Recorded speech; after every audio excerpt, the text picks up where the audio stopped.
नमस्कार मित्रों, स्वागत है आपका हमारे चैनल जी वीडियोस में। पिछले एपिसोड में हमने देखा कि संजय को आशीर्वाद स्वरूप मिल गया है दिव्य दृष्टि स्वयं भगवान वेदव्यास द्वारा।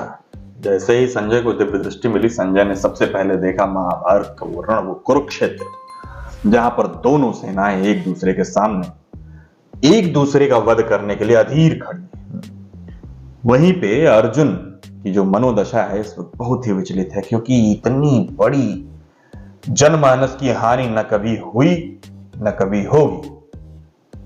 ये अर्जुन को देख करके कि क्या मैं इसका कारण हूं, क्या मैं निमित्त हूं इस चीज का, पूरा बहुत से प्रश्न उनके मन दिमाग में इतने से प्रश्न उठ रहे हैं कि उनकी आत्मा, उनके मन और उनके व्यवहार, इन तीनों में बहुत ज्यादा असामान्यता हो गई। अब भगवान समय को स्थिर करके उनके मन को शांत करने का प्रयत्न कर रहे हैं। तो देखते हैं भगवान किस किस प्रकार से क्या क्या बताते हैं। चलिए शुरू करते हैं एपिसोड 209 पार्ट 1।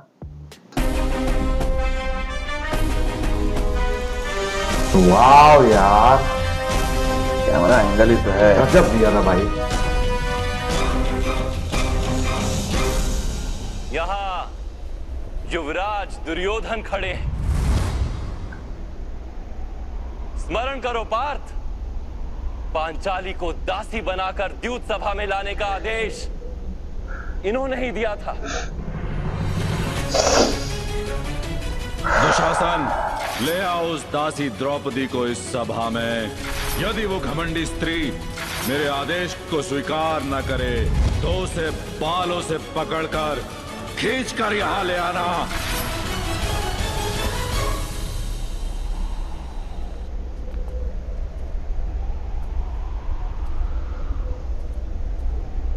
यहाँ देखो पार्थ,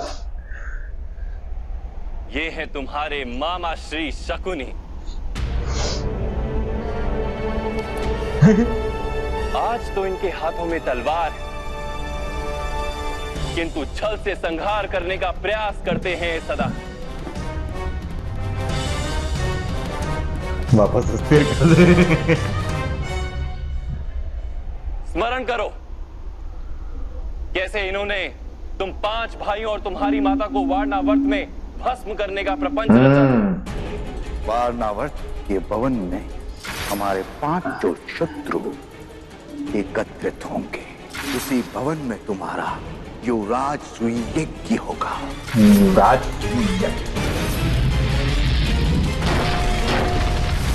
अब इधर देखो पार्थ, दुशासन, इन्हीं हाथों ने पांचाली के केश खींचने की उद्दंडता की थी।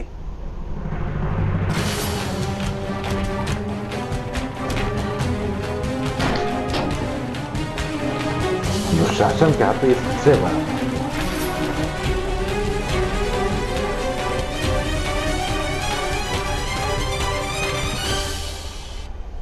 महामहिम और गुरु द्रोण को देखो,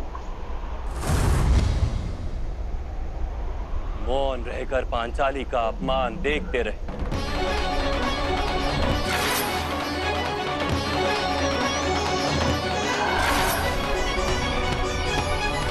उधर अश्वत्थामा को देखो और स्मरण करो किस प्रकार के अपशब्दों का प्रयोग किया था उसने। 5 व्यक्तियों के साथ संबंध रखने वाली इस स्त्री को बहन कहते हुए मुझे लज्जा आती है।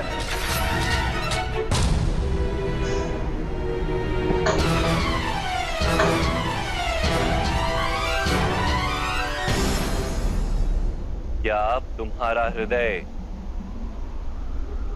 प्रतिशोध से नहीं चलता पार्थ? क्या न्याय मांगने के लिए अब तुम्हारा मन नहीं तड़पता? क्या अब शस्त्र उठाने का संकल्प नहीं जन्म लेता हृदय में?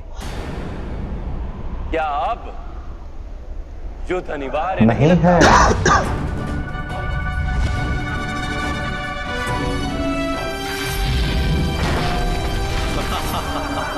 बात समय बीतते बीतते जो यादें हैं अच्छी होने लगती हैं।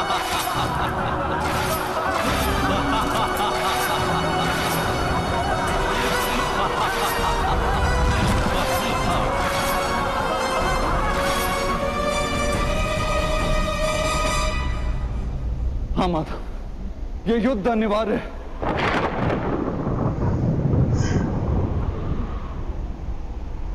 अब ये युद्ध तुम्हारे लिए अनिवार्य है। तो महामहिम को एक बार पुनः देखो पार्थ, और स्मरण करो कैसे उन्होंने तुम्हें प्रेम और रक्षण दिया। यार स्वयं बलिदान देकर तुम्हें और तुम्हारे परिवार को अधिकार दिलाने का प्रयत्न किया। भाई मैं तो बस यही सोच रहा हूँ कि जब तक तुम राजा बनकर हस्तिनापुर के सिंहासन पर बैठे हो, मैं प्रतिपल जीऊंगा तुम्हारा रक्षण करने के लिए। किंतु आज पांडु पुत्रों को भी सुख का एक अवसर दे दो पुत्र।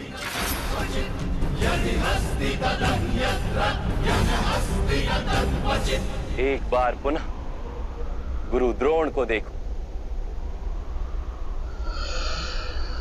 और स्मरण करो किस प्रकार की दीक्षा दी कितने थी। गर्व और प्रेम के साथ उन्होंने तुम्हें अपना परम ज्ञान दिया था। अद्भुत यार। तुम विश्व के श्रेष्ठ धनुर्धर बनोगे, मैं तुम्हें विश्व का श्रेष्ठ धनुर्धर बनाऊंगा, ये मेरा वचन है पुत्र। तुम्हें विश्व का सबसे बड़ा धनुर्धारी बनाने के लिए उन्होंने अपने माथे पर पाप का भार उठाया था। स्मरण करो पार्थ। एकलव्य। तुम मुझे गुरु दक्षिणा के रूप में अपने दाहिने हाथ का अंगूठा दोगे।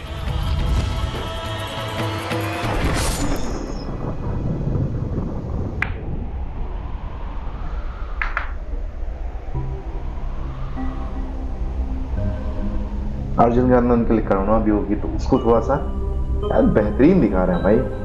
और उधर विकर्ण को भी देखो, एक वही था जिसने अन्याय के जिसने विरुद्ध द्यूत सभा में विरोध करने का साहस किया था। युद्ध में यदि कोई राजा हारता है तो उसे शस्त्र छोड़ने ही पड़ते हैं, लेकिन किसी स्त्री को ऐसे निर्वस्त्र नहीं किया जाता। योद्धा का निशस्त्र होना और स्त्री के निर्वस्त्र होने में भेद है ज्येष्ठ। और द्रुपद कुमारी कुरुवंश की कुलवधू है, ये सत्य है। क्या ये सब वध करने योग्य है पार्थ?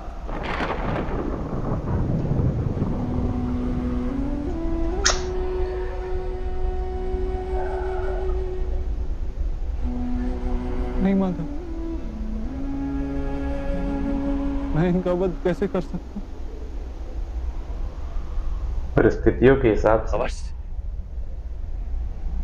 किंतु अपने पक्ष को भी देख लो पार्थ।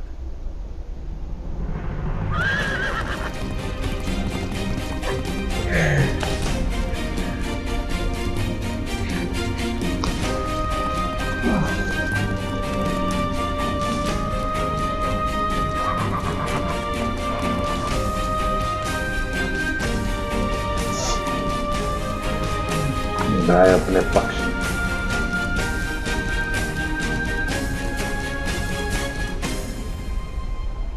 अब अपने पक्ष को भी देखो पार्थ।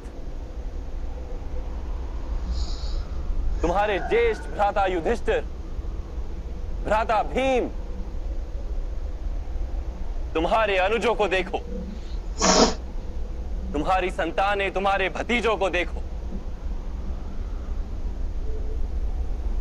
इनमें से अनेक की मृत्यु हो जाएगी इस युद्ध में।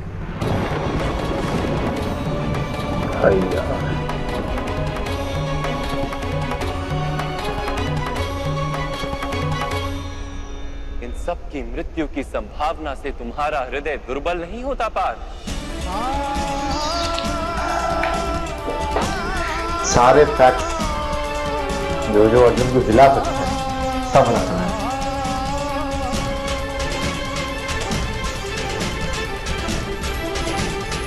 गांडीव छूट रहा है अर्जुन के हाथ से। अब ये भी विचार करो कि भ्राता दुर्योधन का क्या दोष, यदि उन्हें राज्य की लालसा, उनकी माता पहले गर्भवती बनी थी, ये सत्य है। दुशासन ने यदि पांचाली के वस्त्र खींचकर अपराध किया था, यदि वो अपराध है, तो तुमने भी तो अपने ज्येष्ठ भ्राता का आदेश मानकर अपनी पत्नी का अपमान होने दिया। क्या वो अपराध नहीं था? मैं तुम्हारी तरफ खड़ा हूं बस इसलिए ने धर्म। अपने प्रण को अधिक महत्वपूर्ण माना और अपनी कुल वधू की लाज को कम महत्व का जाना। क्या वो अधर्म नहीं? और तुम्हारे ज्येष्ठ भ्राता युधिष्ठिर ने अपने माने हुए धर्म का वहन करने के लिए द्यूत सभा में भाग लिया।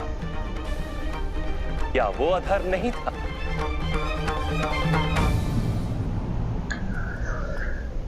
तो क्या भ्राता दुर्योधन को शत्रु मानना उचित है?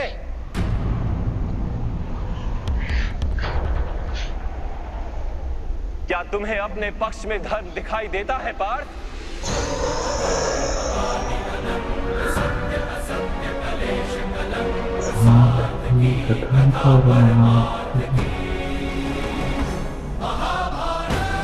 गजब यार। यथार्थ कह रहे हैं माधव, मुझे दोनों ही पक्ष में धर्म भी दिखाई दे रहा और अधर्म। देखिए धर्म युद्ध कैसे हुआ? अर्थात तुम ना युद्ध का तात्पर्य जान पाए और ना ही धर्म का स्वरूप जान पाए पार्थ।